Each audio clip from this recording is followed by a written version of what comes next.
good afternoon, ladies and gentlemen. Good evening to our South Asian friends and good morning to our European friends. I welcome you all for today's e-conference on India's Petrochemical Outlook 2021, organized by Indian Chemical News, a credible and information-led media platform in the chemical, petrochemical, and pharma sector. Myself, Praveen Prashant, editor, Indian Chemical News, will be your host and moderator for today's conference. Today, we have a whole galaxy of industry stalwarts from petrochemical industry who will give interesting insights about the sector. Next slide. The supporting partner for today's event is Elliott Group. Next slide. This is our third event this year. First we did on chemical, then on pharma, and today we are focusing on petrochemical, and on 10th March, we are focusing on digitization. Next slide. During India Chem, we will be releasing a compendium titled Chemical Industry Outlook 2021, an exclusive collection of premium content for CXO level people. We are the official media partner for India Chem 2021. The USPs of the book: it will focus on chemical, petrochemical, gas, and hydrogen. The content would be respect to sector overview, CXO perspective, and CXO's interviews. Emerging trends will focus on innovation, supply chain management, green technologies, startups, disaster management, R&D, and digitization. Next slide. So today, what we are focusing on is the key discussion points for today's conference: India's refinery scenario in 2021, cracker scenario in 2021, competitive environment, downstream derivative scenario, future grassroots refining and petrochemical capacities, technological trends in petrochemical, biorefinery trends, ethanol trends, petrochemical growth opportunities, budget impact, and strategic imperatives for success in petrochemical sector. In terms of speakers, we have Mr. K.K. Jain, Executive Director, CST, Ministry of Petroleum and Natural Gas. We have Mr. P.V. Ravitej, Executive Director, Refineries, BPCL. Mr. Prasad Panikar, Director and Head of Refinery, Naira Energy. Milind Patke, Executive Director, Biofuels, BPCL. Sameer Somaya, CMD, Godavari Biorefineries. Chandan Sen Gupta, Senior Vice President, Haldia Petrochemicals. Sudeep Maheshwari, Senior Principal, Kearney. Next slide. To keep the audience engaged, we have brought this ICN Play and Win contest.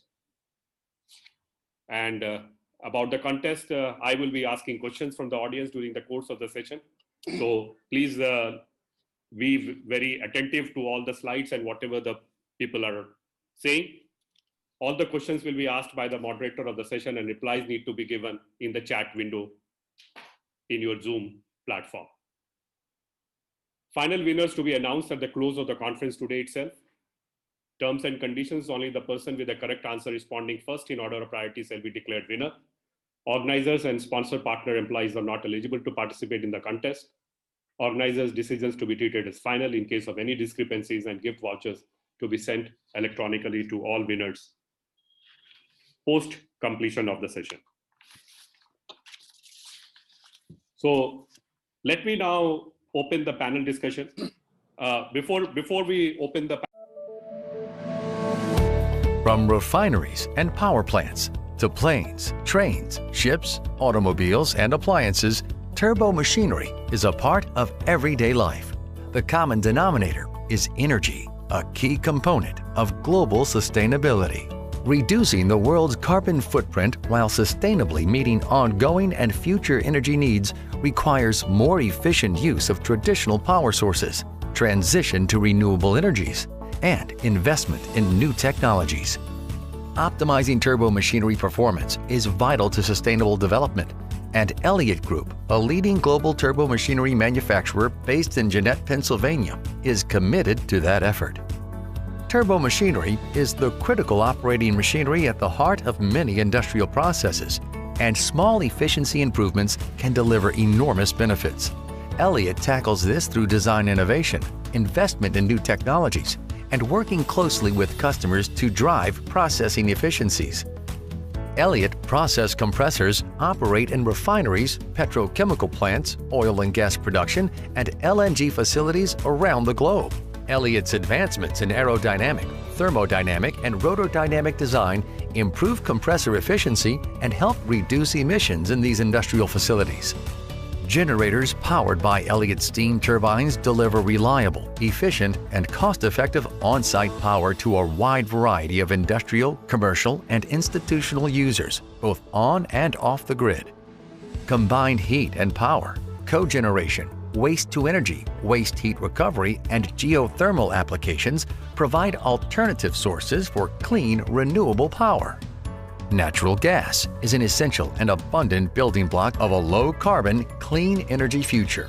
Elliott's cryogenic pumps and expanders help to safely and efficiently meet growing demands for LNG through liquefaction, transport, storage, and regasification applications that maximize production and reduce emissions.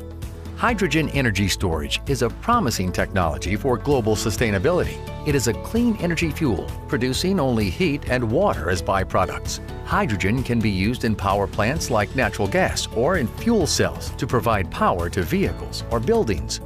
Elliott has developed a compressor arrangement concept that advances carbon capture and hydrogen storage applications. Global sustainable development initiatives require a variety of energy technologies that are economically viable and environmentally sustainable. These are just a few of the ways that Elliott Group is doing its part to contribute to a cleaner, sustainable future. Learn more at elliott-turbo.com.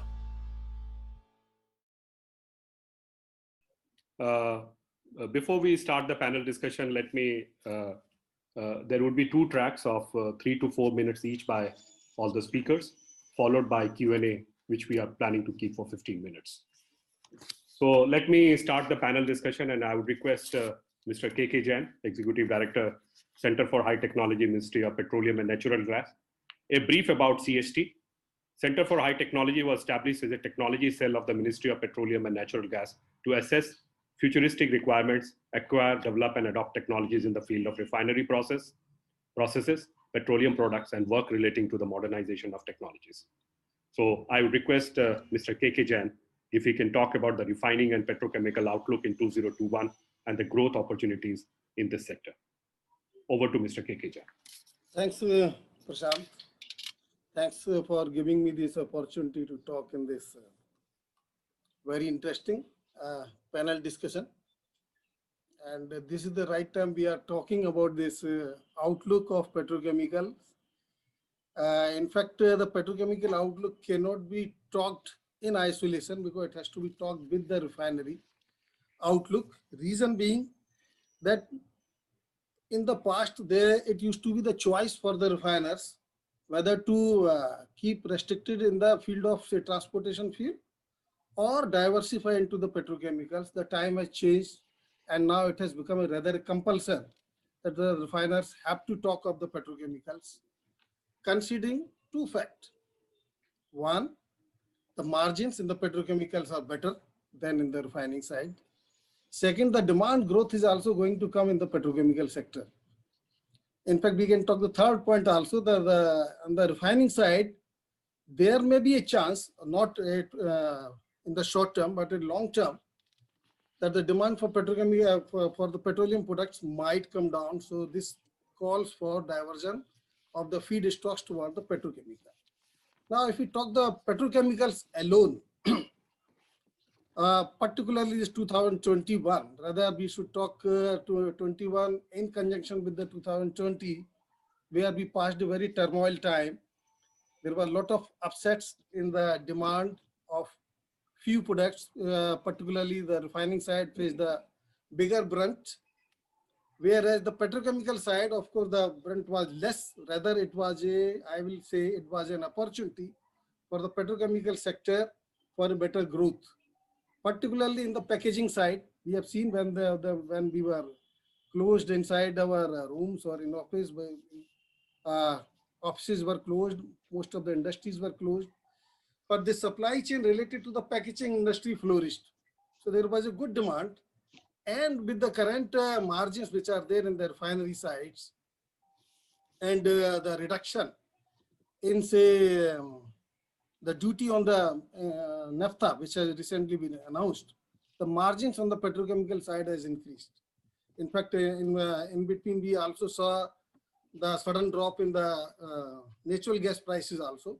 So there are good margins available in the petrochemicals, as well as there is a good demand, particularly the packaging industry, which if we backward integrate, then our MEG, PTA, then PPP all gets linked together.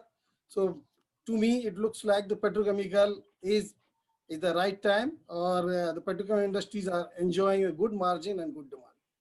Thank you. Thank you, Mr. KK Jain.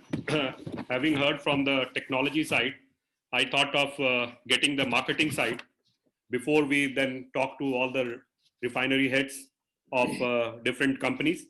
So, Mr. Chandan Sen Gupta, Senior Vice President, Haldia Petrochemicals. Just a brief one-liner on Haldia Petrochemical, one of the largest petrochemical companies in India with a total capacity of 7 lakh TPA of ethylene, supplier of polymers and chemicals around the world. So, Chandan ji, if you can talk about the trends in the petrochemical sector in India and the competitive scenario in India's petrochemical sector and growth opportunities in 2021. Great. Thanks, Prashant, and I hope I'm audible. Yeah, you are audible, sir. Please go ahead. Thank you. I think Mr. Jain did the preliminary introduction. Of course, he did talk about packaging having led the petrochemical growth. Absolutely correct, Mr. Jain. And it's not only packaging. I mean, let's put it this way. Petrochemicals, or the plastics, as we general people call plastics, have had a very bad press for the past 3 years. Ban plastic, plastics are bad. Anytime there was waterlogging in Mumbai, somebody was always blaming the plastics and so on and so forth. But as we saw during the COVID time, if the plastics weren't there, which is basically a petrochemical, one part of the petrochemical chain, if the plastics were not there, can you think what would have really happened? I mean, what would you have made your PPEs out of? What would the packaging and the contactless deliveries, what would it have happened? So I think, yes, Indian petrochemical industry, those dealing with polymers and other things, and also the processors, downstream processors, did a phenomenal job even during the lockdown in keeping their supply chains intact. In fact, at our end, I remember going to the various state governments and getting permissions only to the essential commodity suppliers to keep our supply chain on in spite of tremendous difficulties. In addition to packaging, there is of course going to be a very major thrust also from the infrastructure sector.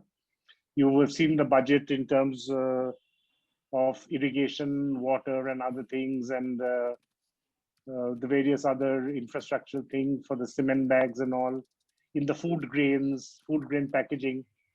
So I think let's put it this way. I think we are looking at a good scenario for the Indian petrochemical, or the worldwide, the petrochemical scenario. What we are also looking at, of course, last 1 year, maybe you're not seeing too many of the state governments coming out with this indiscriminate bans on plastics without thinking. But I think at the end of the day, sustainability will also coexist with the use of petrochemicals, because mankind cannot do without petrochemicals. Other things are simply too costly and too energy inefficient. But I think all of us should also think of the sustainability as a way of life, be more responsible in use of plastics. So I think the petrochemical in 2021 is going to be good in India, good in the entire region, I would say. Only the next big unit which we are seeing coming up is HMEL, who's putting up a 1.1 million ton cracker in Bhatinda in their refinery. So that's the only new greenfield project which is coming in. Of course, Mr. Jen did say that the margins are very good. Well, margins were good, but the way the naphtha prices have gone up, margins have come under pressure. But then that's a way of life. The demand is good. The margins are normal, nothing very super normal, because you would understand that any petrochemical unit to be put up requires a huge amount of capital, and it's a very long gestation capital. But having said that, yes, petrochemicals is here to stay. Mr. Jain was also correct in saying today refinery cannot really survive without thinking of petrochemicals. In fact, the latest buzzword, I'm sure there are so many eminent panelists in the refining. The eminent thing now is C2C, the crude to chemicals. The entire focus on the new technology about the refining is produce lesser of the fuel oil, more of the chemicals, so that the chemicals can grow, because fuel oils over a period of time is expected to taper off, not have that much of growth. So any refining would have to now look more into the production of chemicals. In this respect, Haldia Petrochemical, the company I represent, became the first petrochemical company in India to have acquired one of the largest and most respected hydrocarbon technology and licensing companies in the world, the Lamas Technologies, which we acquired in the middle of the COVID on the 30th of June last year. So I'm sure that technology would also be available, and Lamas is also doing great work on these crude to chemicals, which is going to be the buzzword for the future to come. Thank you, Prashant. I'm sorry if I've taken more than my 3 minutes. Sir, just one main thing. Will it be a single-digit growth or a double-digit growth in petrochemical? Okay, let me talk about polymer. I mean, not petrochemical. Petrochemical is a vast field. Okay. So polymer, I would think it would be nearer double digit, because yes, all the sectors which are the demand drivers are doing well. There's sufficient money in the economies across the world, as you're seeing. All the governments have got into that deficit financing mode for development. That's the only way to get out of the mess the COVID created. So I think it's going to be pretty much near a double-digit growth. Thanks to it is very heartening, sir, to see that the number would be double-digit. Thank you, sir. I would request PV Ravitej, Executive Director, Refineries, BPCL. Just a brief on BPCL. Together, they have a combined capacity of over 40 MMTPA and has around 18,000 retail outlets. The best thing about BPCL is they have revised their capex targets from 8,000 crores to 9,000 crores, of which they have already invested around 5,000 plus crores. Recently, on February 12, which is say 7 days back, PM dedicated BPCL's PDPP, which is Petroleum Propylene Derivatives Petrochemical Project at Kochi Refinery, for the production of acrylic acid and acrylates. So with this brief background, sir, I would request Mr. PV Ravitej, sir, if he can talk about India's refinery scenario in 2021. So over to Mr. PV Ravitej. Thank you. Thank you very much, Prashant. I am audible, no? Yes, sir. Yes, sir. Thank you. Thank you very much. Incidentally, small correction. The dedication happened on February 14th. Okay. The PDPP facilities. Okay. So all my eminent co-panelists and all the attendees who are attending this web conference. So good afternoon to all of you. So let me begin by talking about the PDPP, that propylene derivative petrochemical project or complex which PM dedicated has started when my senior Mr. Prasad Panikkar was there, and he initiated this proposal and it came to the fruition. We had an opportunity to have him there in Kochi during that inauguration. Okay, talking about petrochemicals, I think Mr. Jain was making a point. It is going to be a sort of compulsion to go in for this integration of petrochemicals with the refinery sector. So then the point that comes to our mind is why when it is so good and it is required, and we have been importing almost 94,000 crores of petrochemicals have been imported, about 35 major I'm talking about in 2019-20. Why these Indian refiners have not gone into in a big way in setting up these petrochemical facilities? If you take back in the refining history, when we were importing large amounts of fuels, I think India, particularly PSUs, public sector units, have been having the compulsions to ensure that that fuel is made available to the common man. Even if you look at this LPG, we import almost 45 to 50% of LPG that has to be imported and made available. So so social causes ensure that I think we stay more in refining for making fuels. Now we have reached almost 250 million metric tons and we started exporting products also. So that's why I think our 5% of that is the petrochemical intensity. Normally, this is the way we measure how much of the complexity of the refinery as well as the petrochemical presence. About 5% there now. So I think the next, so as part of one study along with Mr. Jain, we were looking at what are the petrochemicals. We are expecting about 15% it is going to reach and by 2030. So that is going to ensure that our import dependency is going to come down. And one other aspect about our petrochemicals, which we have to see, yes, I think that bulk petrochemicals or polymers, Mr.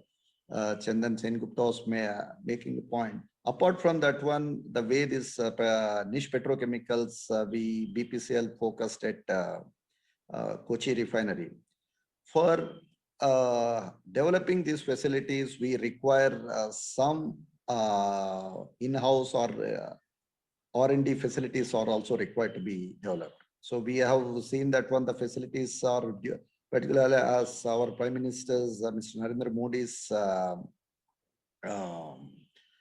wish, and that we have to become self-reliant. As part of that this technology is not easy to come by, particularly this niche petrochemicals. And it is time, and very few licensors are there or technology suppliers are there. We have to focus more on our own R&D facilities and our own catalyst systems development and process development is required. I think you maybe we have kept our PDPP facilities ready for commissioning because of this pandemic. They had to demobilize people, licensors from Germany, Japan, and other places, UK and US. So we were not able to get it. Yes, thanks to our digital, we are able to provide remote support. But so there's still the adoption of this technology, the confidence with which we will be able to commission these facilities is because for the first time when we are setting up these facilities of world scale units, they want to be present. So it is a time has come now for us to invest and develop our own R&D. So that is going to be ensuring that we will be self-reliant on our own. So we have done, I think, lots of our processes which we have not focused. Like IOC R&D has developed a process that INMAX for FCC. It is being adopted all over the world.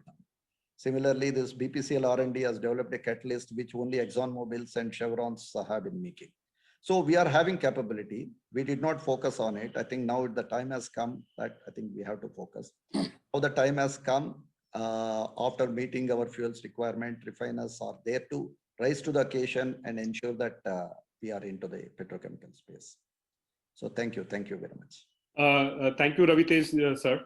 Good to know that we have the capability and we are rising to the occasion to meet the demand of the country and trying to minimize that 94,000 odd crores numbers that you talked about.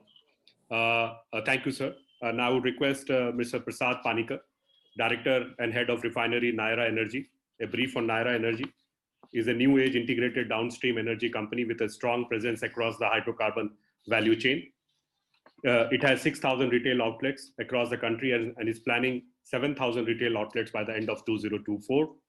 The company is setting up 450,000 tons per year propylene plant with an investment of US $850 million, and it would be operational by end 2022. So with this background, sir, if you can talk about the refinery scenario in 2021 and the competitive environment, both with India and global in the petrochemical sector. So over to Mr. Prasad Panikkar, sir. Thank you, Praveen. First of all, thank you for inviting me to this presentation, and thank you for the co-panelists, Dr. KK Jain, Revitej, and all my friends. It's a great pleasure to have interaction with the experts from petrochemical field.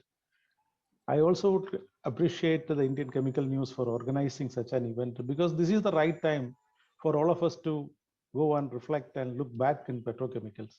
If you look at the growth of petrochemical in this millennium, we can see that that has outspaced the most of the other basic materials, like whether it is steel or cement. So the growth potential of this millennium was extremely high to start with, but for the interruption that has happened in the recent time. It is also true that petrochemical has not got the attention it deserves in the hydrocarbon industry, maybe due to the complexity of crude price volatility or the other complexities of the fuel market. Now, as EDCST rightly pointed out, that the refiners are looking back at petrochemical as the best option. The driver is, of course, profitability. The value addition is substantially high on at least on some product.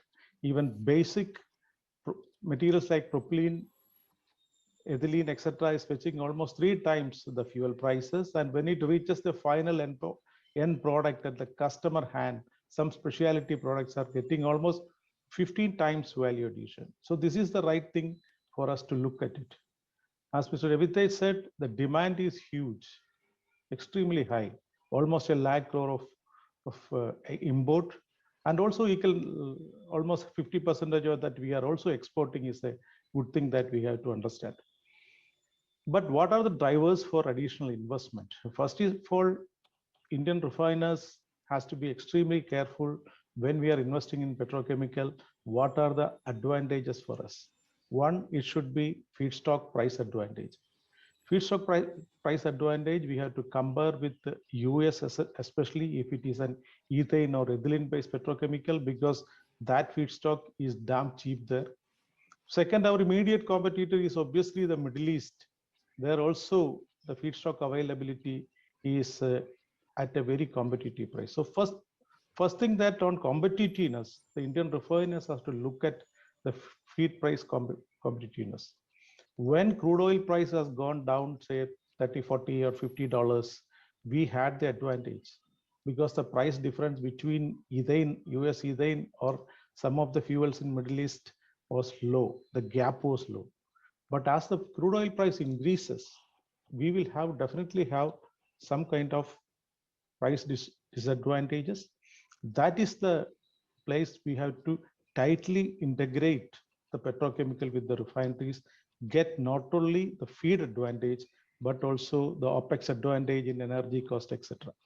So it is very true that we have to integrate refineries with the petrochemical should be the path for growth in the country.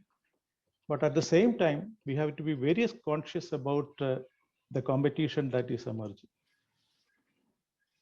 Mr. Sengupta was talking about the oil to chemical.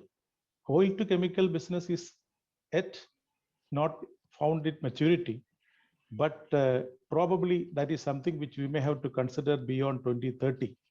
So maybe up to 2030, our target has to be on 15% of petrochemical. But beyond that, as auto fuel demand is going to shrink, we have to find technologies, we have to find methods how to convert the existing refinery production competitively into petrochemicals. I also would like to use this opportunity to appreciate Mr. Sengupta and his company for rightly getting some technology companies to India. That is probably the first thing that we have to look at it. If you are trying to buy all these chemicals, catalysts, and technology from abroad, definitely we would have a disadvantage on the competitiveness. While because we have already have competitiveness issues because of our feed price, the land price is comparatively high in India, the power price is comparatively high in India, and also the support from the government by way of customs duty, even though we are seeing a positive trend in recent times, but a lot of free trade agreements we have signed with many countries which has got a huge petrochemical production.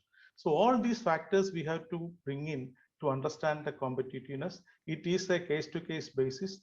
When we are doing study, we understand that a tighter integration with the refinery probably would give us an advantage over the other players in the market. Second thing, it is not like a fuel market. It is a globally competitive market. So we have to compete with the major players in the globe.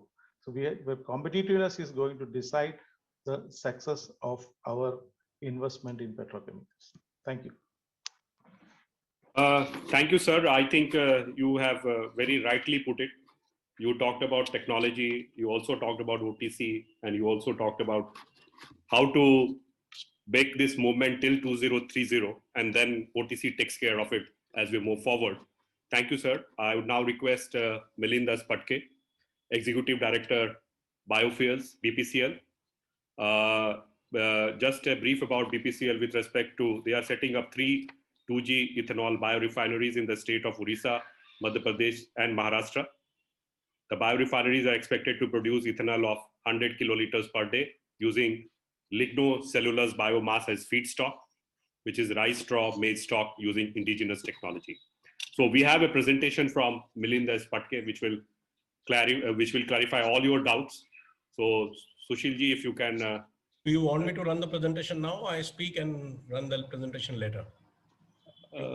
Whichever way you are comfortable, sir. No, I think I'll speak about it. Okay, sir. Right. Okay. Okay, thank you, Prashant, all my fellow panelists and the learned audience. Just one correction, Praveen, we are setting up 1 2G ethanol refinery in Bargarh. So the other refineries are 1G refineries, but I'll talk about it in detail. This topic ethanol or ethyl alcohol, I think it's known to people, it's nothing new. But I think what is new is that the relevance of ethanol to the oil companies and the downstream oil marketing. That is what is important, and one must understand where the ethanol comes from. All of you are aware that Honorable Prime Minister talked about reduction of the crude imports by 10% by 2022. And there was also a national biofuel policy rolled out in 2018, which talked about maximizing ethanol production in the country. Now, where ethanol comes in is like this, that ethanol is blended with petrol. And initially, of course, the target was 10%. And then in the national biofuel policy, we talked about a target of 20% blending by 2030, and which is now being advanced to 2025 itself. So what is the challenge really here? The production of ethanol in the country, that's one big challenge. If I simply talk about numbers, in 2025, if you go by the MS demand in the country, and even factoring the pandemic and the low growth during last year, by doing all that also for 20% blending, we require something like 950 to 1,000 crore liters of ethanol in the year 2024-25.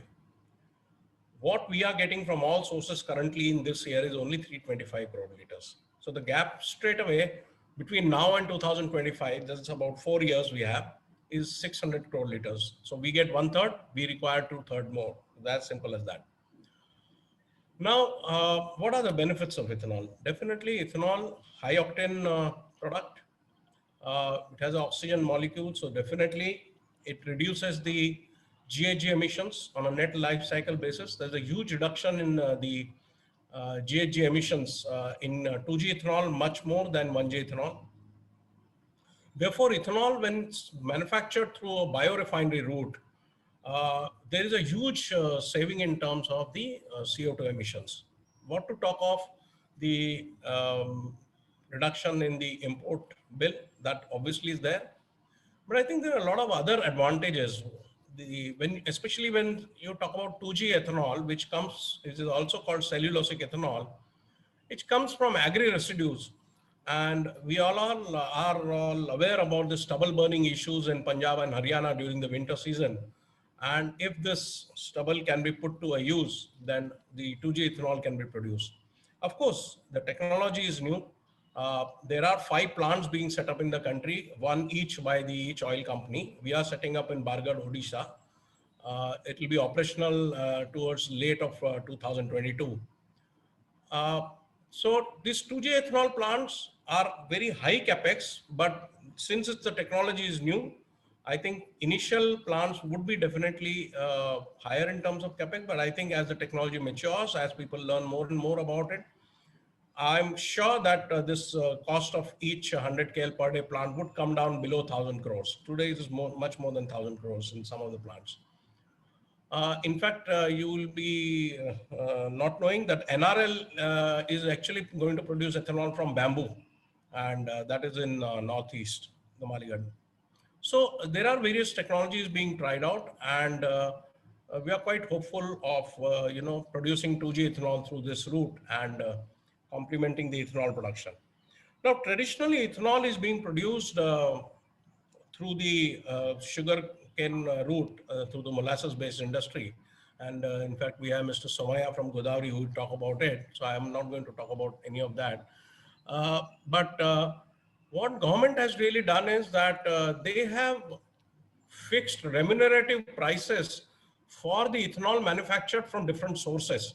Even within the sugar industry, if it is coming from C molasses or B molasses or sugarcane juice, there are remunerative prices of ethanol depending on the feedstock source. Likewise, there is also a different price if it's used from damaged food grains which are unfit for human consumption or from maize. So these are the kind of enablers that government has put in place, because of which it has become now possible for you to make ethanol through different routes. And therefore, there is a chance that more and more entrepreneurs would come forward and set up industry to bridge this demand supply gap that exists in the country.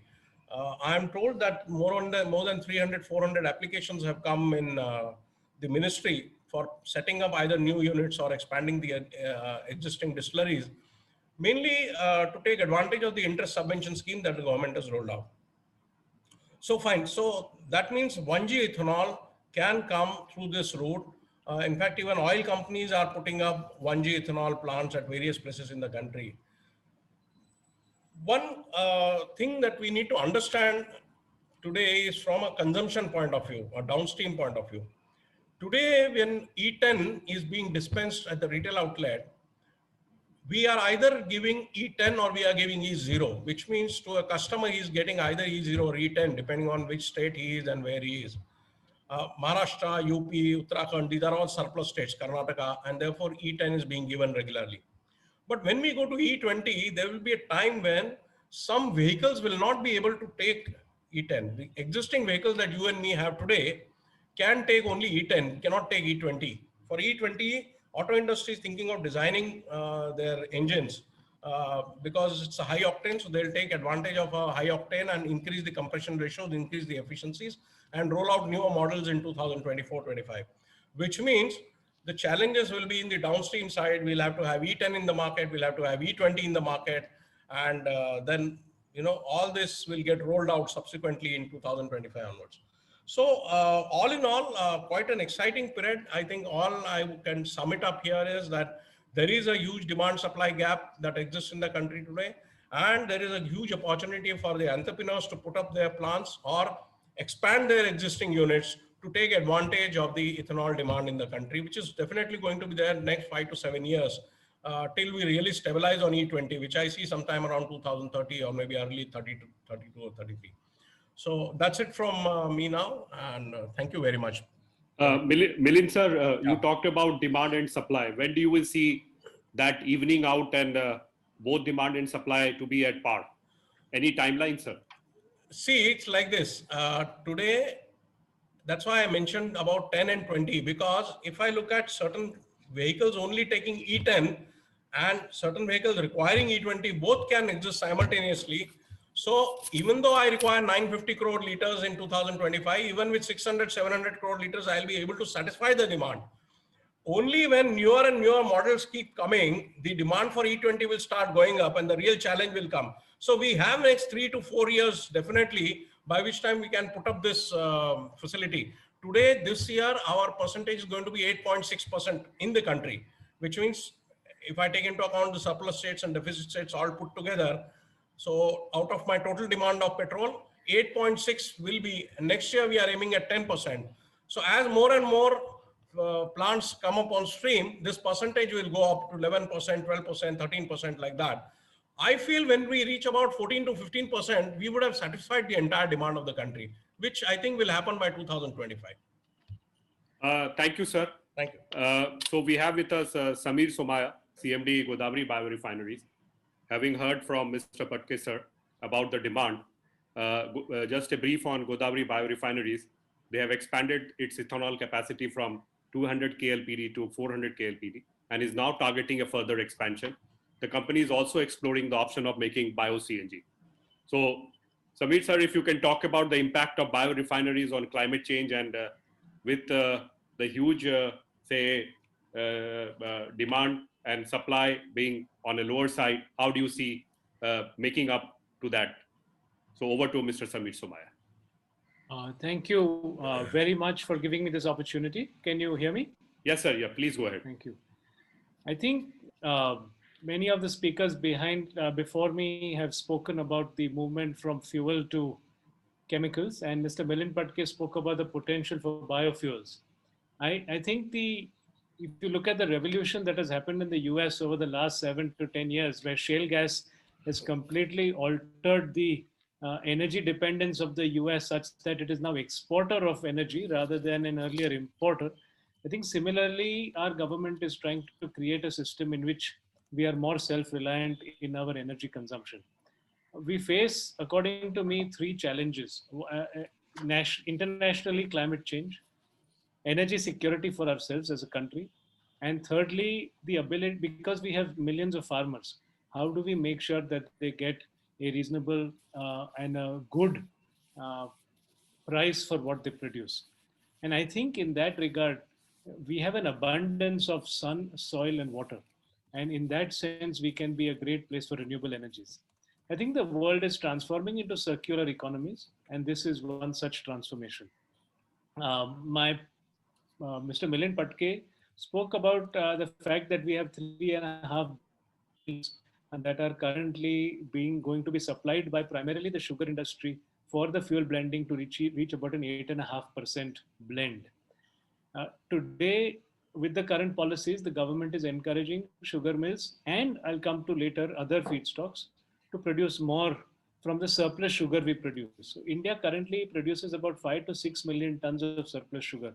If that were all converted into ethanol, that would be another 3.5 billion liters, which is about taking us to about a 7 billion liter position. That is almost 16 to 17%. And I believe that the sugar industry is well on their way to doing it. We ourselves went from 200,000 liters per day to 400,000 liters per day in the last 2 years and are now targeting 600,000 liters per day.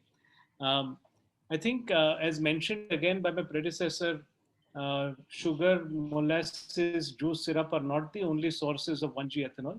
Their current policy even encourages the production of using maize or damaged grain or sugar beet or sweet sorghum. And it is estimated, I think I saw somewhere almost that you could make another 5 billion liters of ethanol from such other 1G sources, taking our total availability to almost 12 billion. In fact, as a company, we are experimenting on the farm to intercrop sugarcane with sugar beet.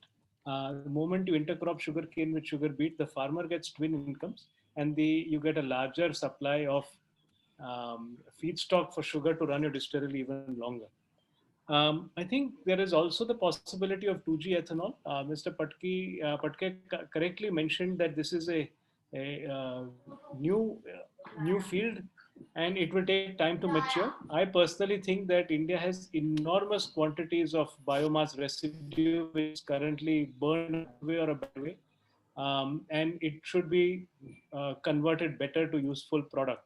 And estimates are that I think more than 90 million tons of feedstock are currently burnt. So I think that's another source of maybe 10 billion liters of alcohol if you get there. And I think if you do all of the above, you would probably do a 40% blend.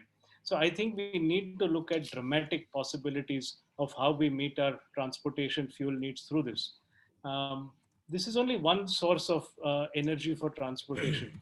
The other aspect, I think, is using biogas. Biogas, which we also comes out of the not only the sugar mills. I think again there's enormous quantities of crop residues available in sugar mills. You can use bagasse or press mud or spent wash. And I think the Satat program of the government of India is seeking to produce, I think, 25 million tons of biogas through this route. So I think again there is huge possibilities of renewable fuels through biogas. Finally, I think electricity is also surplus in a sugar cane-based biorefinery. Electricity, I think the world is also moving towards electric mobility. So almost every sugar mill, when it produces as part of its production enormous quantities of power that it exports to the grid.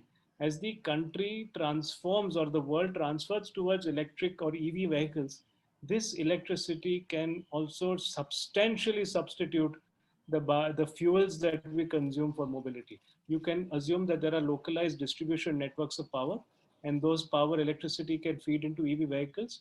And I think that will be also a substantial percentage of a transportation market. This electricity can also be a source of hydrogen through the fuel cells, or I mean, through electrolysis of water. And that could again help and power the hydrogen economy, which I think is coming into the future. So, for summarizing a little bit, you see that there is a possibility of 1G ethanol, 2G ethanol, bio-CNG, as well as electricity and the future of the hydrogen economy. From a climate change point of view, when you grow crops, this becomes a very low carbon approach to doing these fuels, because you're taking atmospheric carbon dioxide with sunlight, putting into the crops, and you're recycling it and putting it back into the atmosphere when you do that. So I think there is a huge positive impact when you do that. As a company, we are also not only working, as I mentioned, with intercropping, we are also working with farmers to try and see how we can use old agroecology practices, in which a lot of the outputs of a cow, which is often traditionally known as panchagaya and things like that, put that together and see how you could minimize external inputs into the farm and achieve even better results. With the result of that is extremely low carbon footprint farming, and you get a completely circular economy, not only on the farm, but also in the industry. So I think there is enormous potential, and we have to look at what the future brings us. And today is only a torch into the future. And I think it is very exciting times. So thank you for this opportunity. Thank you, Samir sir, for talking about biogas, ethanol, electricity, and hydrogen at the same time. Now I request Sudeep Maheshwari, Senior Principal, Kearney. Just a brief on Kearney. Is a trusted advisor to top-notch organizations across India, and their consultants provide innovative and precise solutions that provide both long-term and short-term benefits to their clients. So, Sudeep, if you can talk about the cracker scenario in 2021 and the downstream derivative scenario in 2021. Sure. Praveen, thanks a lot for giving me the opportunity, and good afternoon, everyone, my fellow panelists as well as audiences. I mean, pretty much agree with, whatever folks before me have told about petrochemicals, strong growth area. I mean, we have seen historically 8 to 9% growth. And if we look at fundamentals, there's no reason to believe that, such growth will not continue in the near to midterm. I think, but what is changing is, on the supply side, things will change. I mean, we need about one world-size cracker every year just to keep pace with the demand that we have. So if we talk about next 15 years, we almost need 15 crackers world scale to really keep pace with the demand. But what will change is the granularity within that. So for example, I mean, traditionally we have been heavily focused on polymers, and what we already see is things like polyethylene, polypropylene. If I take last year's statistics, we are almost balanced.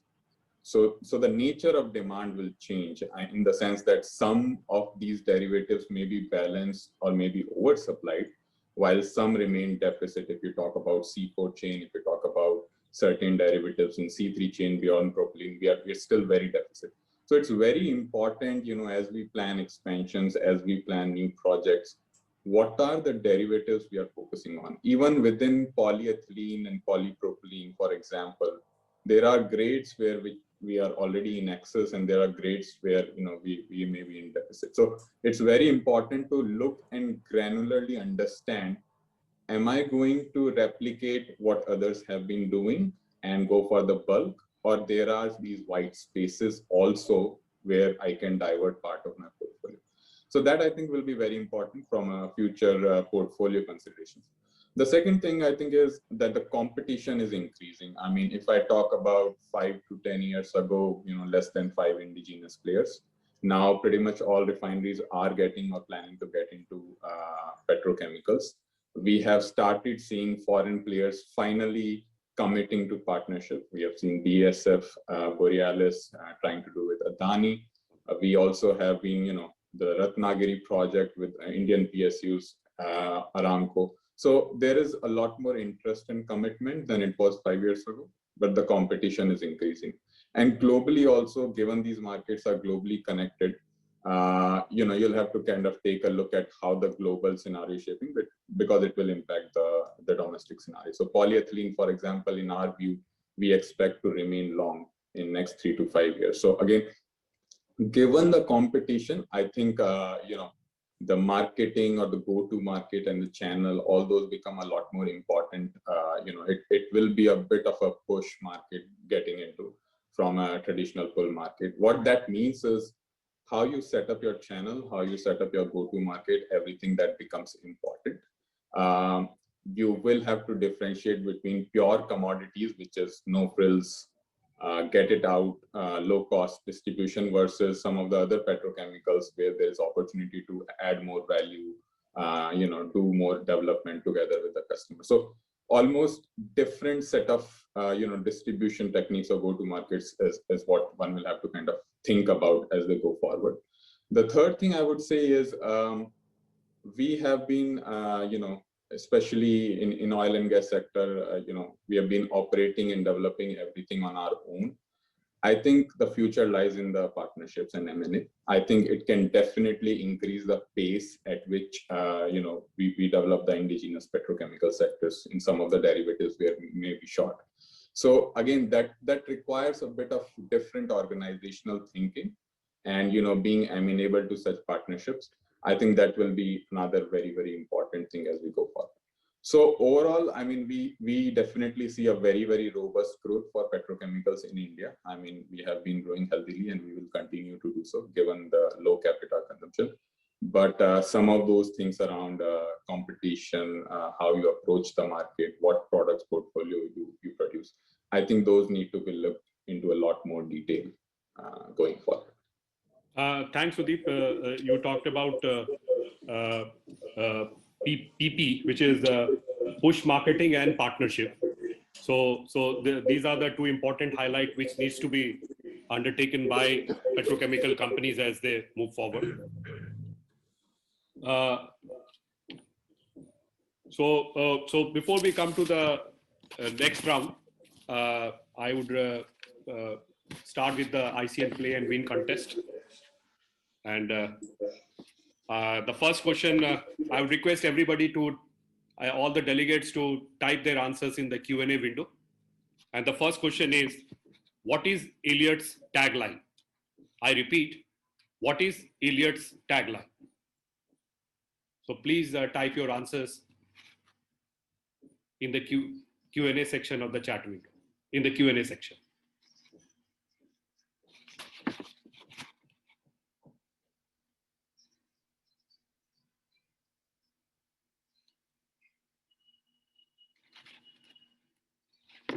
So coming to the second round, I would now request Mr. P.V. Ravitej, sir, if you can throw more light on the petrochemical growth opportunities, trends, and strategic imperatives for success in this sector.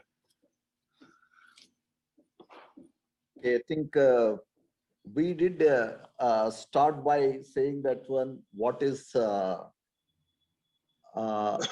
needs to do with a possible stagnation in the growth for the transportation fuels. And maybe after 2030 onwards, I think IEA reports say that I think we are going to have the decline in the demand for the gasoline and diesel. So that being the case, refiners are going to be operating more for giving petrochemicals and also some of the specialty chemicals. So that is the way where we are seeing the growth. As I mentioned earlier in my initial comments, so earlier our focus was on making transportation fuels for giving this fuel to our common man. Now that need is fulfilled, I think we are going in the direction of getting into petrochemical space.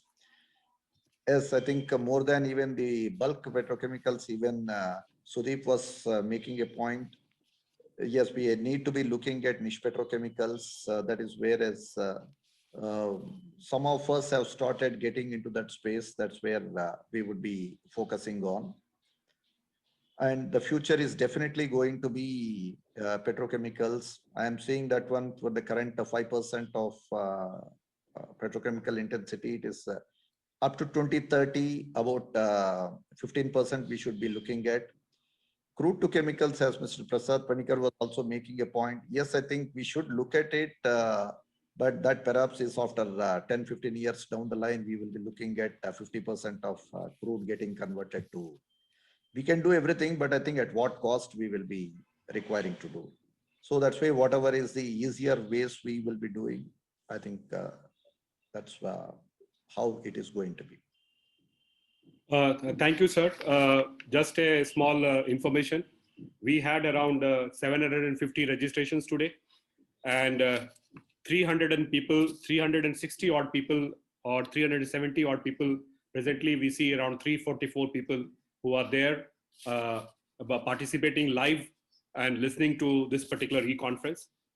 So coming back to the panel discussion, I would request Mr. K.K. Jain if he can talk about the biorefinery trends as well as ethanol trends in 2021.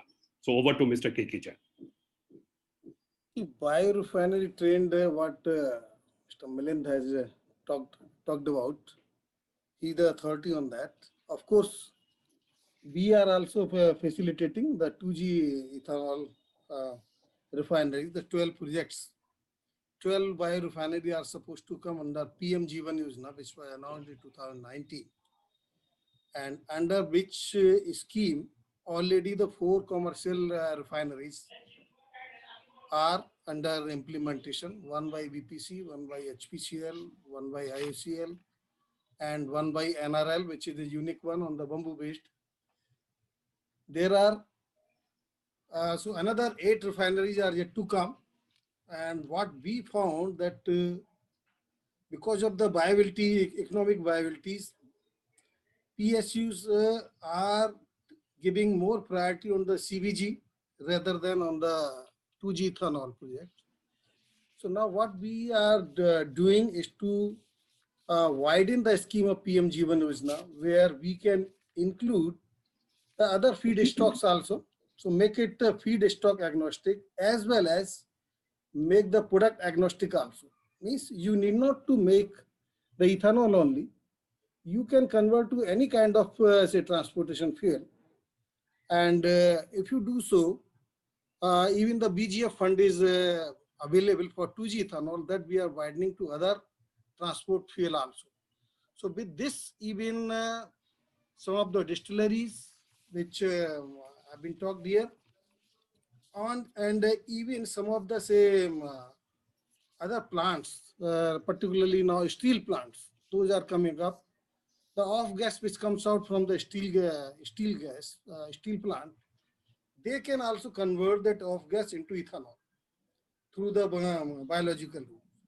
So we expect that in the next course of EUI, when the CST is going to float for BGF, we expect that many more applications will come, which can produce either the 2G ethanol or the biodiesel or even bio-TF or even the CBG kind of things.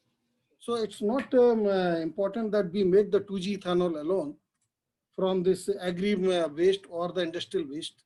If we are able to make any kind of, say, transportation fuel, that will serve the purpose, because ultimately this has to come from the crude, and we will be able to reduce our import dependency, as well as we will be able to reduce our carbon footprint. So what we find that 2021 onward, we expect a much more aggressive inputs and, say, applications which will come for the production of any kind of transportation fuel from the agro waste or the agriculture waste. Thank you, sir. Mr. Samir Somaya has to catch a flight. He is in the rural belt of Karnataka, and he has to catch a flight. I postponed my flight. Achha, you have postponed my flight to tomorrow, so I didn't want to cause complications. Okay, sir. Then I will go as per the plan rather than changing the plan to suit your requirement. So no, I changed my flight to tomorrow. Okay. So I would request then Mr. Prasad Panikar, sir, if he can throw some light on the petroleum growth opportunities in 2021 and what are the strategic imperatives for success in the petrochemical sector. Thank you once again.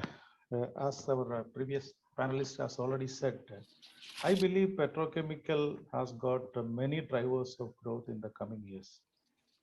And that is why refineries have started showing a combination of two things. One, petrochemical demand is growing. Second, we are very clear that there is going to be some kind of a reduction in growth of the auto fuels, especially with so many biofuels and so many other things. For example, even gasoline by 2022 or 2025 is going to be replaced 20% by ethanol. So this is the context for refiners now.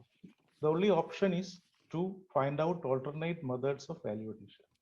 So what we can see is that one, petrochemicals are generally growing almost above the GDP growth. First is our hope and belief that our country is going to have a very robust GDP growth from this year onwards, based on not only the domestic projections, but international agencies also projecting that we are going to have a better growth. So which means that petrochemicals are also going to be very high. Second thing is the expanding middle class or the lifestyle change that we are expecting, that also would add to this. Then urbanization, these are all the factors which we are going to see. If you compare India at the current state of development with any of the global players, we can see these are the things going to happen in the next 10 to 20 years of time. The third is the support from the government. You can see in the last budget also, some correction in the basic custom duty has been attempted when a huge infrastructure pipeline has been announced, lakhs of crores of rupees, including one example is the irrigation, water, bringing water to almost 180 million homes. So think about the amount of PVC pipes and those type of required. And since petrochemical has found a use in almost all the infrastructure development, including the construction sector, the demand is going to be extremely high in the country in the near future. But second, a very prominent point Mr. Sudeep has said, which is the growth? Is it polymers or is it any other petrochemicals?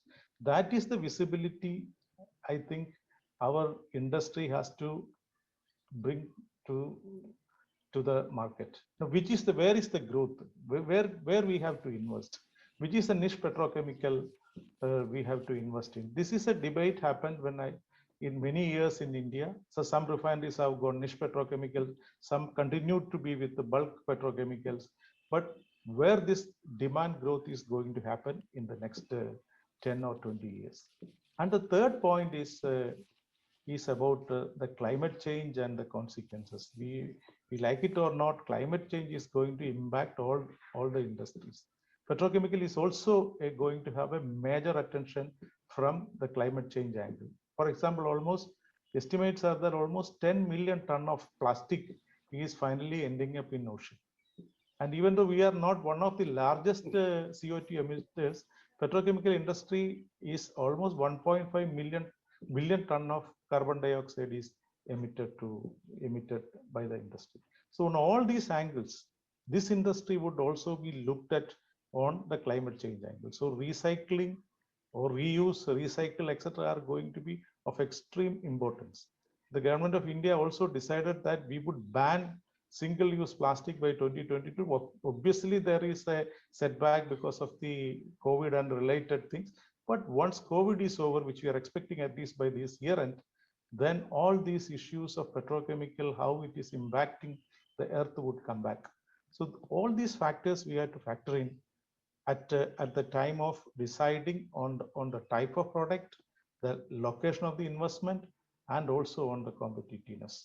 On the competitiveness part, we have to be from all the data that we are analyzing, and it is available in the public domain, says that if crude oil prices are going to stay high, then importing countries like India would have a big disadvantage on feedstock price, because as mentioned here, with the shale discovery and consequent revolution happened in the US, ethylene price is so low. So low means that it is uncomparable with any of the feedstock that we are getting. And coupled with that, we have got many issues on our ease of doing business, to the cost of capital, the cost of power, what all the inputs required for that. So a combination of these factors, it should also be considered. Demand is only one factor. No, we are not a closed country. So we have to compete with international players. So international players competition is nothing but a competition on the price subject to climate change condition. So as we are very confident of a higher growth for the country, high GDP growth, urbanization, lifestyle change, everything is there as a demand drivers. But investment drivers, it is the time we have to decide based on many of these factors. Thank you. Prasad sir, if you can talk about on which stage or at what stage is the propylene plant. So if you can throw some light on that part also, sir. In Nayara, we have got a planning for a two-phase petrochemical. First phase is a small project of around $800 million. This is nothing but a revamp of the fluid catalytic cracking, which we have. We have a 3 million ton per year FCCU that is being revamped to make around 0.45 million ton of propylene. And we are going for a polypropylene plant. As you rightly put, end 2022, early 23, that would come online. Second is a major project, is nothing but a cracker unit, is under the initial design stage. That is too early to predict about the date of its commissioning, etc. But it is the active consideration, active design, the things are going on, and we also got all the EC, land, everything is there. Depending, as again said, depending on economics, that whether this is potential is there, then we are even trying to find out which are the chemicals that we should make from the cracker. I don't know whether there is going to be polyethylene or polypropylene, or the conventional chemicals may not have a demand, because this will come only 5 years down the line.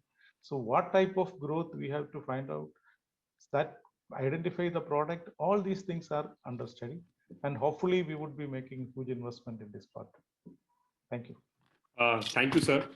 Now I would request Mr. Milind S. Patke if he can throw light on how India can become self-reliant in ethanol and the ethanol trends in 2021.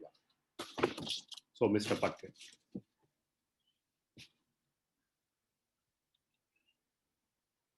Sir, if you can unmute yourself, sir. I'm so sorry. So Okay. as we said earlier, what India requires is a new capacity addition. As Mr. Samaya was pointing out, India currently produces about 32 million metric tons of sugar and consumes about 26, which means there is a 60 lakh ton or 6 million metric tons which is getting exported. Now, this, if it's converted into ethanol, instead of making sugar, you make ethanol, you get almost 360 crore liters of ethanol. So we will now be marching in this direction. Now, to make this additional 360 crore liters of ethanol, which he also talked about, we require additional distillation capacity in the country. So that's the first thing, that first and foremost, in the existing states of, say, UP, Maharashtra, Bihar, Karnataka, which are the sugarcane states, we need additional capacities coming up. We need existing distilleries to expand their distilleries to take advantage of this additional sugar which is getting diverted for ethanol production. So this is number one thing that is going to happen, and people are coming forward and putting up their proposals to take advantage of the interest subvention scheme that government has announced, whereby instead of 12.5, I think around 6.5% interest is being charged on the loans. So that's one. The second is the oil marketing companies themselves are putting up the refining capacity in the country. Apart from the 2G ethanol plant that Mr. Jain and myself we talked about, the 5 plants which will give about 16 crore liters. But more than that, we are setting up together IOC, BPCL, HPCL, about 5,000 KL per day totaling, so which comes to almost about 150 crore liters of ethanol in the next 3 to 4 years. So in the next 3 to 4 years, and our plants are going to come up mainly in the deficit states, which are not sugarcane states.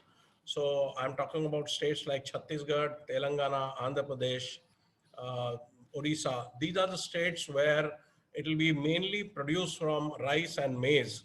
And some of these plants will also be almost 500 KL per day capacity plants. So these plants would come up by about 25, 26, all of it. So that will give another 150 crore liters. The third thing is, yeah, as far as BPCL is concerned, in Bargarh, we are doing one more experimentation. We are putting up a 2G ethanol plant. We are also integrating it with a 1G ethanol plant. So that is something that people have not tried, but we have ventured to go because we had some land and we tried to take advantage of the utilities that are available, existing utilities with 2G ethanol plant. So we'll put up a 100 KLPD of 2G plus alongside that we'll put up another 100 KLPD of 1G ethanol plant. And then subsequently, we plan to put up another 100 KLPD of ethanol, 1G ethanol plant. So together, we will have almost 300 KL per day, or almost about 9 crore liters of ethanol coming only from the one part of Orissa. So, and then I understand IOC and HPC are also planning their 2 to 500 KLPD plants, in Orissa. So Orissa will move towards a surplus capacity. So I think the way I am talking about, I don't see much problem because by 2025, while E20 will be introduced, the overall demand will be anywhere between say 600 to 900 crore liters. Today we are at about 325.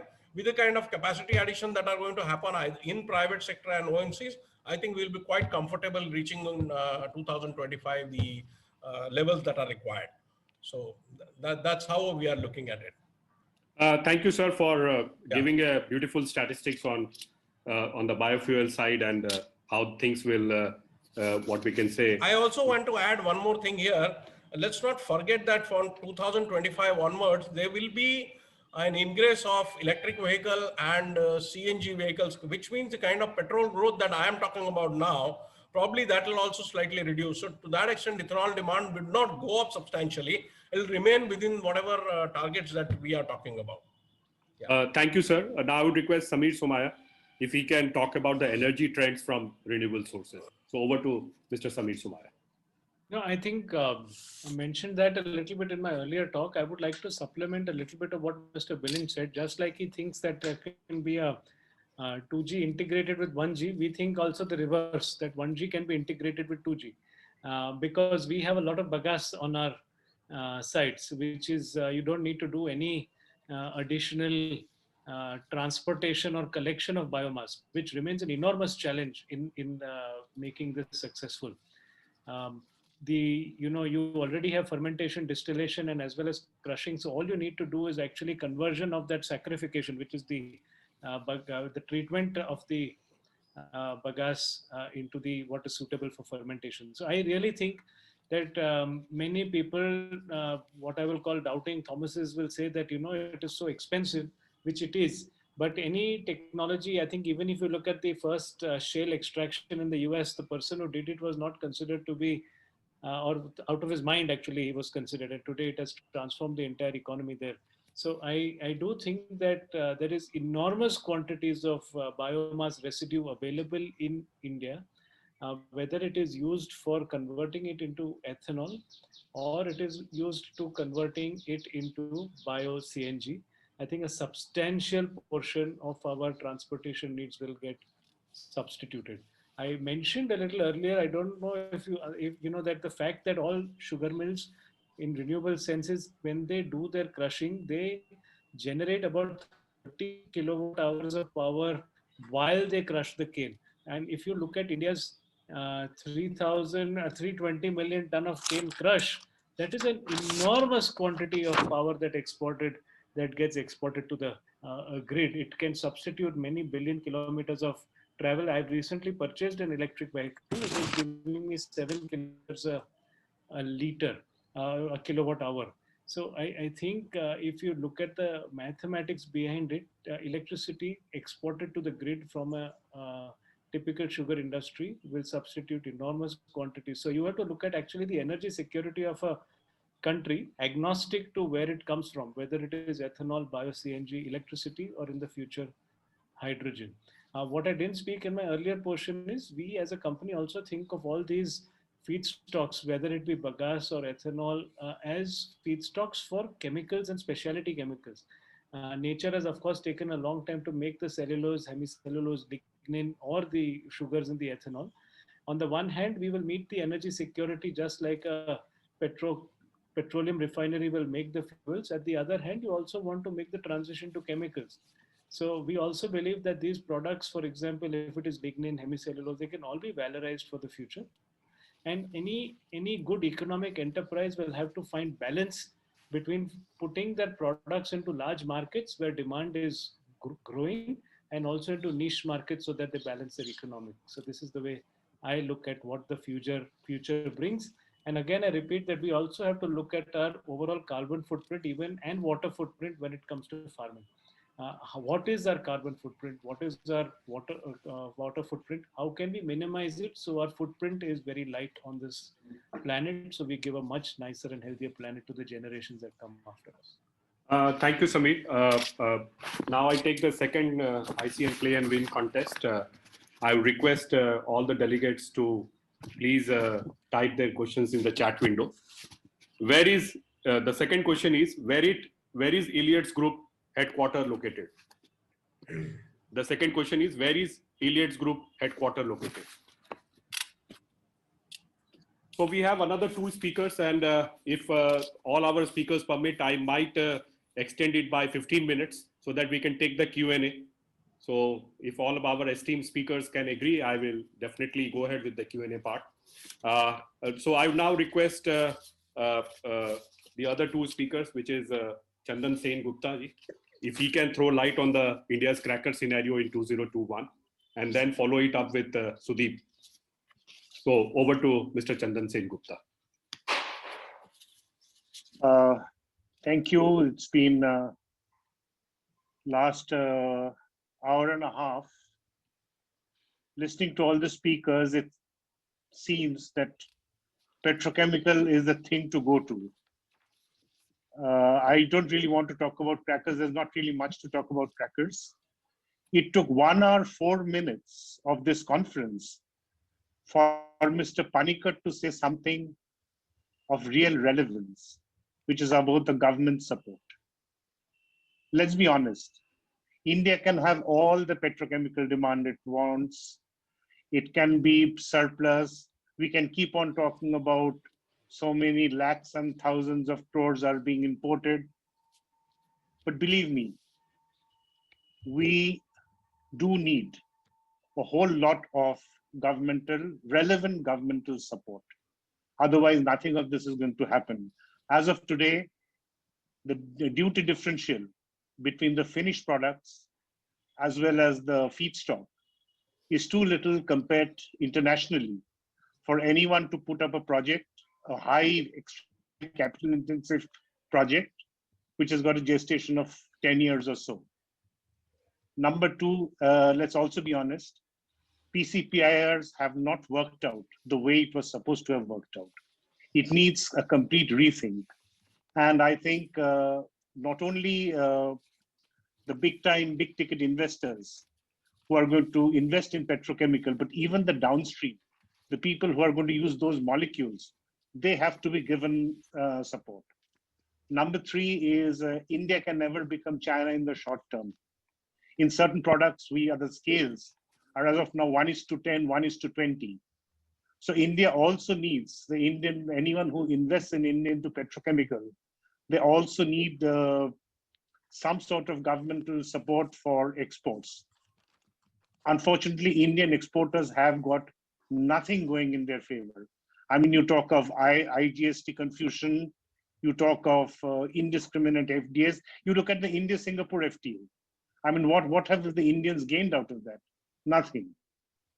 So, and let's also be very clear. I mean, of course, unless you like Naira, you have certain big pocket foreign investors coming in.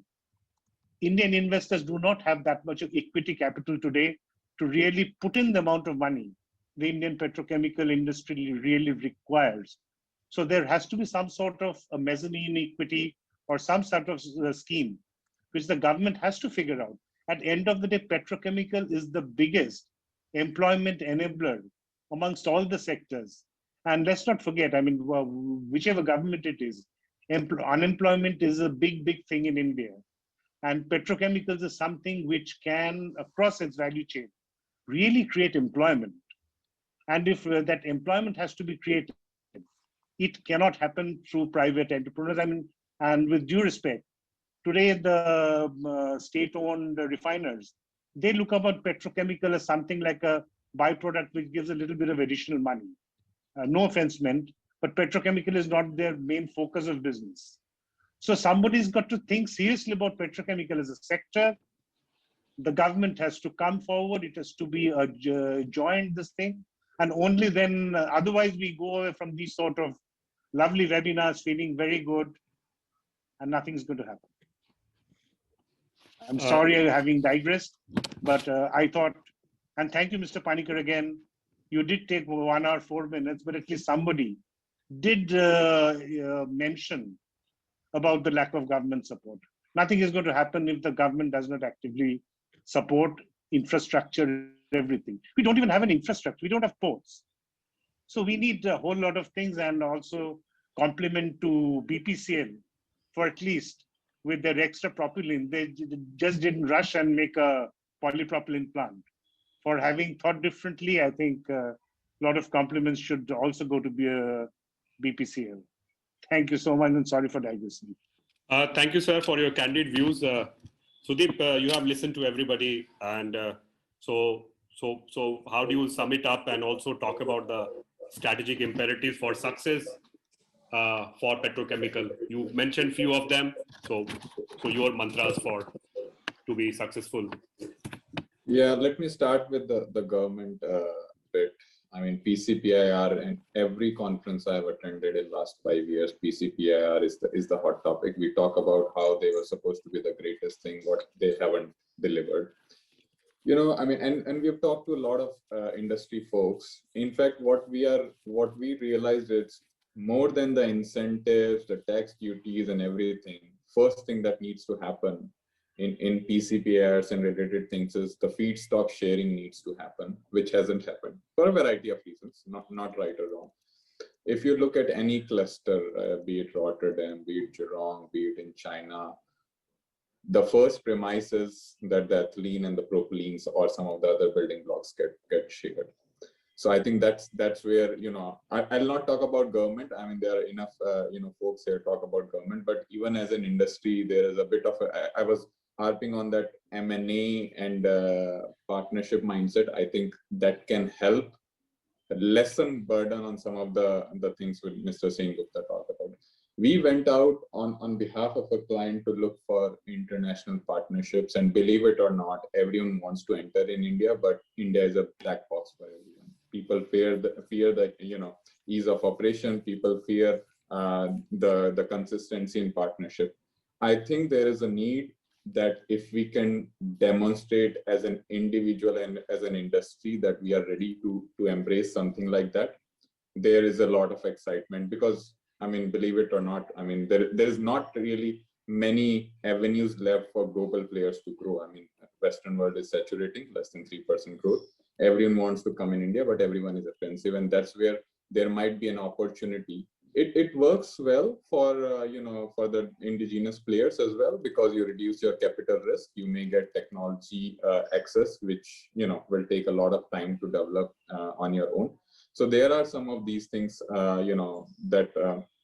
that one needs to take, but of course it requires a little different DNA. We are not used to doing things like that. So that, I would say, is another important thing to keep thinking about beyond this.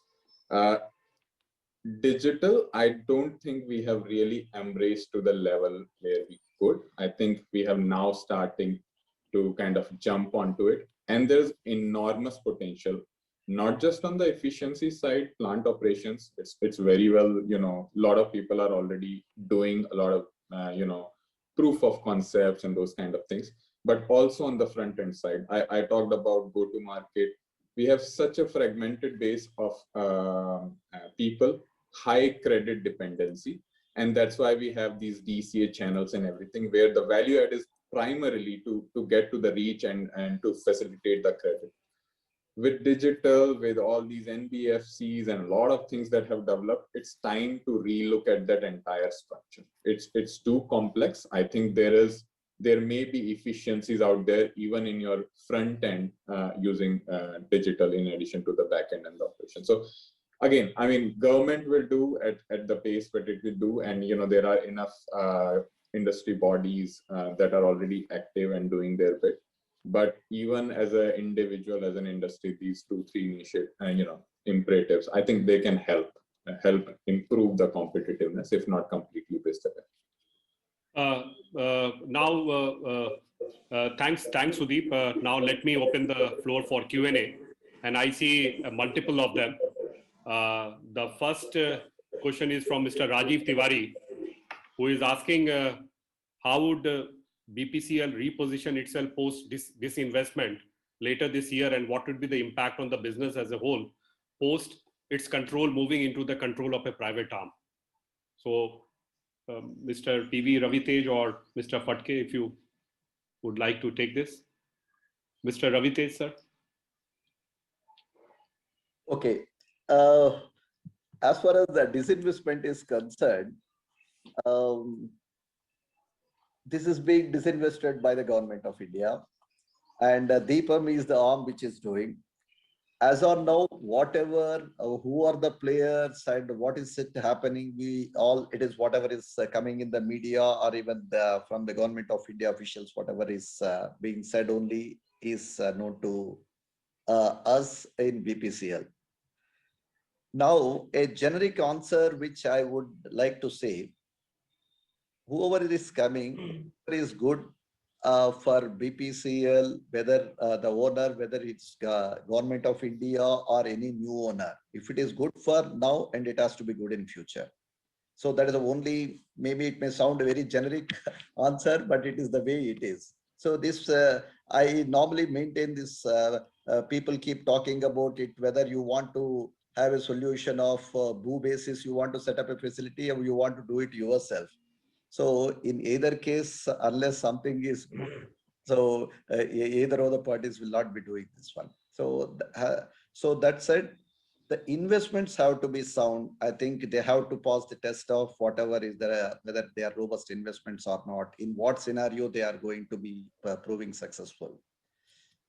Okay, so as far as investments are concerned, okay, there's a more of a generic, and slightly if I can get into the details of it, again, not knowing fully well who that is going to be.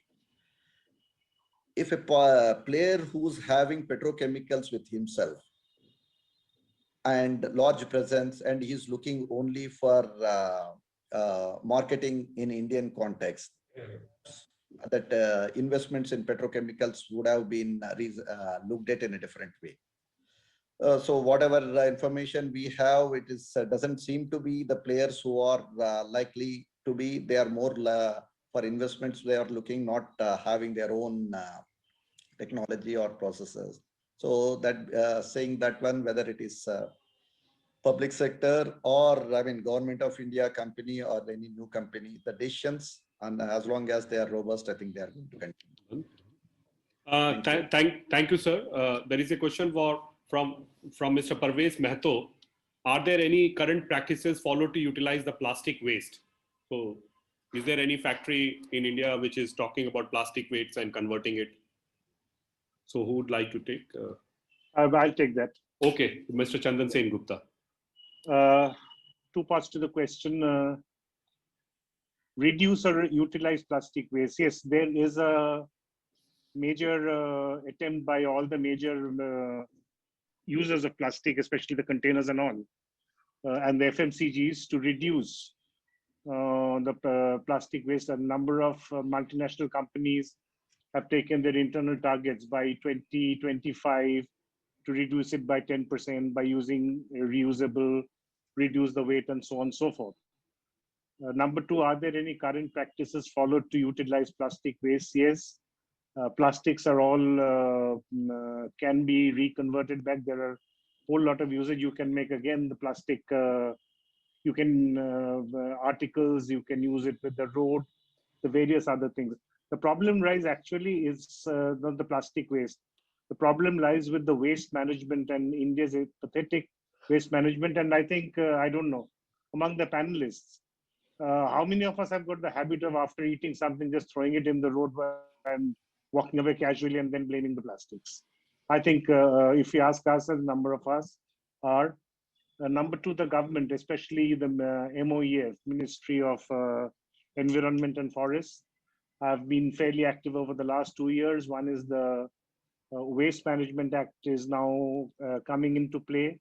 And then there's another concept called the Extended Producers Responsibility, EPR, which makes it mandatory on the various brand owners and the converters to take an active part in the recycling process, which is also coming. It's going to take time. It is going to be done more at the block level. This is a problem the entire world is facing. But having said that, some of the products have got a better rate, like PET, for example. PET has got a 92% recycling rate, which goes into the polyester chips and all. The things like polyethylene are more difficult. But yes, a lot of work is being done for the sustainability part, and I'm sure sooner or later, both in terms of newer usage technology as well as the reduction in the quantity is going to come about. But at the end of the day, it is us people, we have to be more responsible and not throw around things after finishing with it. Responsibility lies with us. Thank you. Thank you, Mr. Sen Gupta. There is a question from Mr. Harshad Shah. As a common user of fuel, petrol, diesel, natural gas, what should be the policy to suppress the price? Prasad Panikkar, sir, any answers for it? It is an extremely difficult and complex question. Anyway, all of you know that there are 3-4 factors which is deciding on the price of petrol and diesel in an importing country like India. One, of course, is the crude oil price, which is highly volatile. You can see in 2020 itself from a high of 65 to negative and then back to 60. This is continuing. This price trend is increasing. Trend is being. Second is, of course, our exchange rate of dollar versus rupee. So these are the external factors, and internal factors is, of course, our refinery efficiencies in processing. This is extremely good. We have absolutely no constraints on the refining. 250 million refining capacity when the requirement is less than 200 million. So there is no shortage there. So efficiency wise, we have got adequate product. So third and fourth factors are obviously on the central taxes, state taxes, and a very, very small marketing margins the marketing companies are collecting. So when crude oil price goes up, obviously the product prices go up internationally. But along with that rate of taxes being collected by the center as well as states are the reason for the increase. When $40 was the price, and you can see in the last 2-3 months it has gone to $60, that is being reflected in the market. We are all expecting that there would be some kind of adjustment in the taxes, and there would be some kind of a moderation in the near future. Otherwise, there is no high-tech but a complex calculation behind this. These are all factors of crude price and taxes essentially. Thank you, sir. Mr. Anand Vijay Kumar talks about BPCL privatization and about HPCL Rajasthan refinery. I think Ravitesh sir has already talked about the privatization part of it. With respect to safety, I think every refinery is talking about safety in a big way. This is from Dr. Suryanarayan Mahadevan. Chaitanya Joshi is talking about while major oil companies are working on net zero strategy, what is the scenario in India about the same and how it will impact growth of petrochemicals? Can I take this? Yes, sir. Thank you. That is a very extremely important question because this is something which the Indian refiners are also closely watching. You can see that British Petroleum about 3 months back announced that they are going to be net zero by 2050. In the last month, the Shell also announced that they are going to net zero in 2050. Now, these are all good things to happen, but in our country, in the context of the growth, the stage of growth of our country, we may not be able to go and declare that we are going to attain this net zero in a particular year, because we still have a large number of our population requires a most deserving way of life. So until we achieve some kind of a growth, we cannot say that we are going to be net zero. But at the same time, we have to initiate action, as Mr. Sengupta rightly put, on the climate change part, so that the growth can be with the minimum intensity of energy. So whether it is EV vehicles, hydrogen fuels, green hydrogen, blue hydrogen, whatever it be, or ethanol, or that route of the development. But until we have got a clarity how we are going to have a lifestyle which is equivalent to a developed country, we are not able to. I personally believe we should not commit on any kind of net zero emission. The reasons are very simple. Now, if you compare, even though we are saying that our GDP is 4th or 5th in the world, on our per capita GDP, we is only at around 150. And many factors of our life, whether investment in health, investment in education, we have got a long way to go and catch up with an average developed country. So until then, going on a fast track and committing on net zero is not right. But at the same time, the initiative already started. The solar alliance to the solar power to wind power to all the initiatives are progressing in the right direction. But we should talk only about the intensity of energy for the growth, not on a net zero. This is my personal view. Over to you. Thank you, sir. There is a question from Mr. Chaitanya Joshi. Are refineries thinking about deploying CCUS technologies? So over to Mr. PV Ravitesh, sir.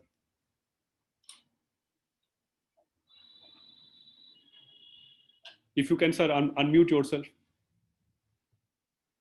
See, I think I am not having much inputs. I think can I request Mr.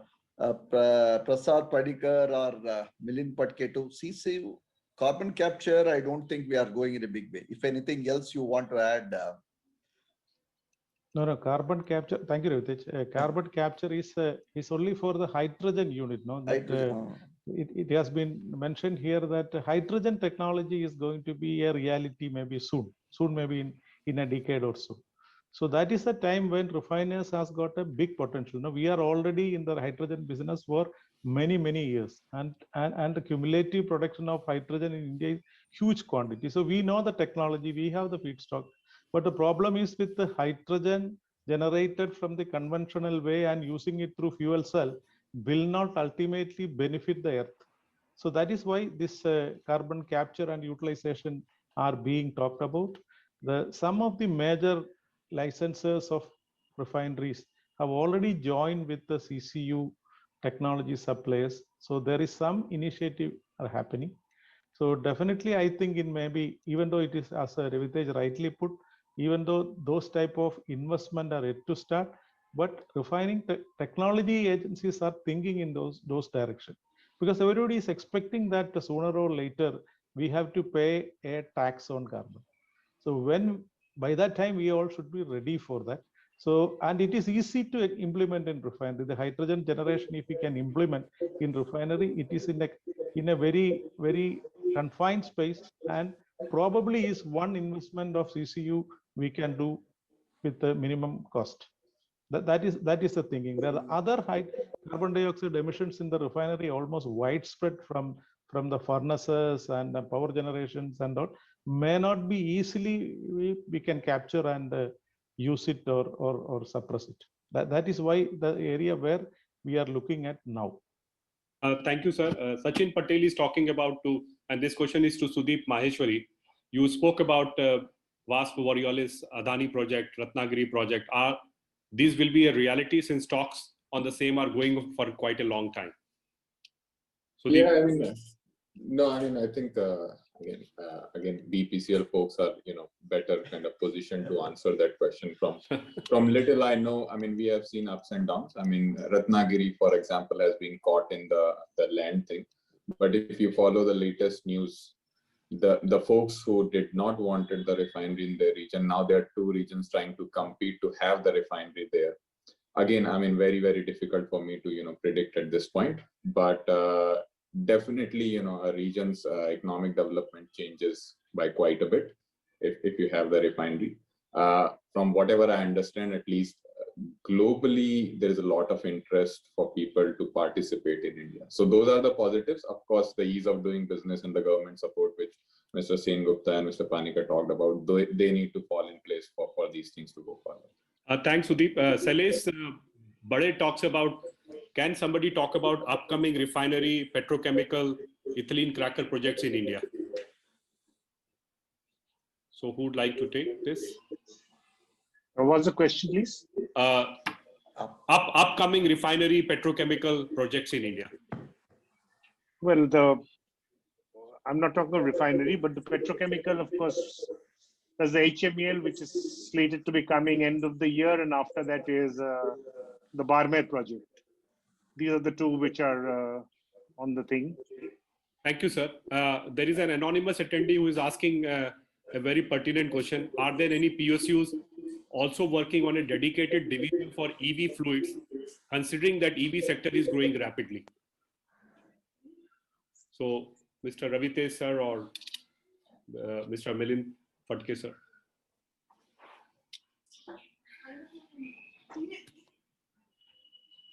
Is EV fluid, you said?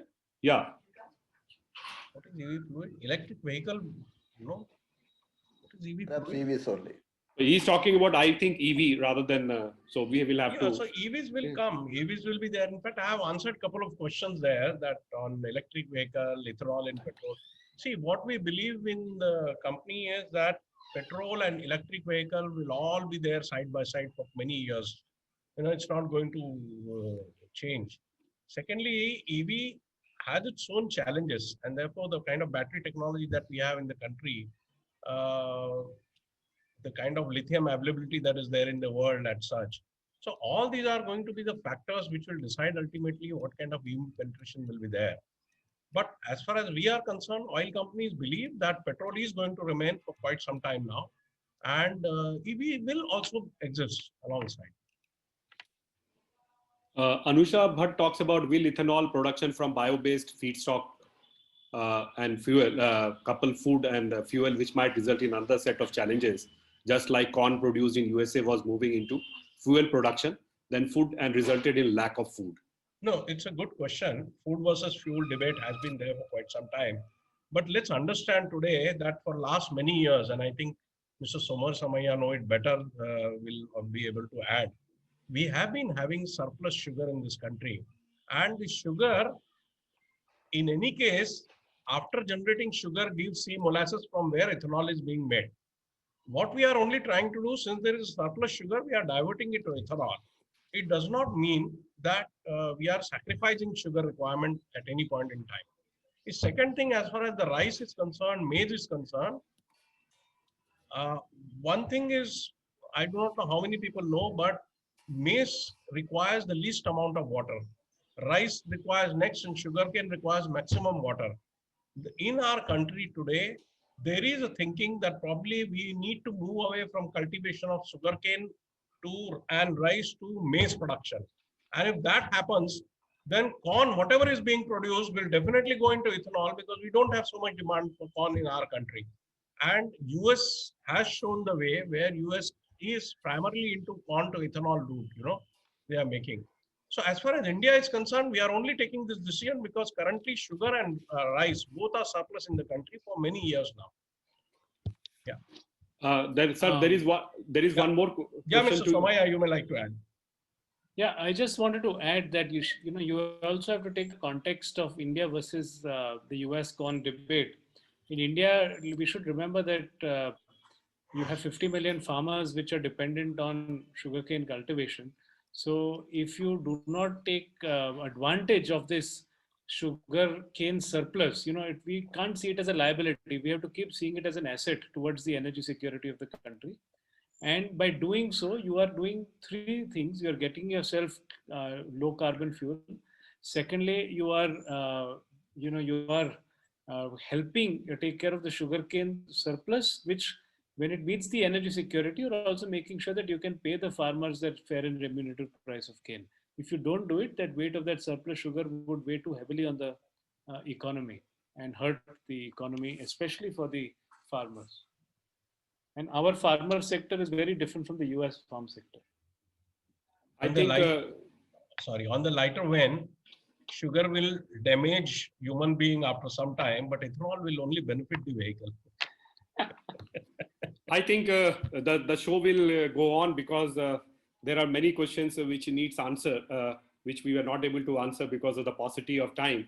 And we have already, now it is 16:47. So it's definitely time to wind up. And let me give my concluding remarks. Let me thank all our speakers for taking time out from the busy schedule to be present in this e-conference. And they have also answered majority of our queries from the delegates. Let me thank all of them on behalf of the delegates as well as ICN. Let me personally thank Mr. K.K. Jain, Executive Director, CST, Ministry of Petroleum and Natural Gas, Mr. P.V. Ravitej, Executive Director, Refineries, BPCL, Mr. Prasad Panikar, Director and Head of Refinery, Naira Energy, Mr. Milind S. Patke, Executive Director, Biofuels, BPCL, Mr. Samir Somaya, who has changed his plans during the conference.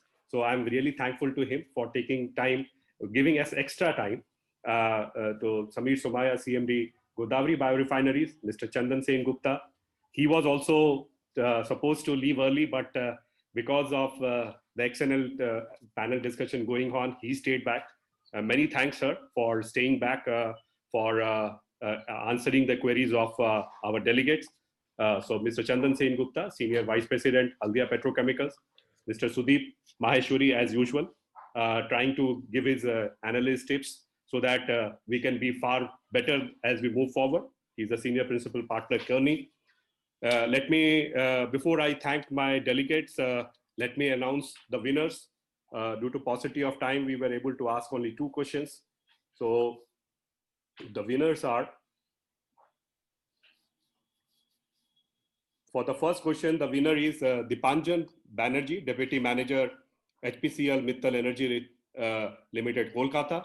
And for the second question, the winner is Mr. Anand Vijay Kumar, Senior Manager, Project Management, Suljar Pumps, India, Mumbai.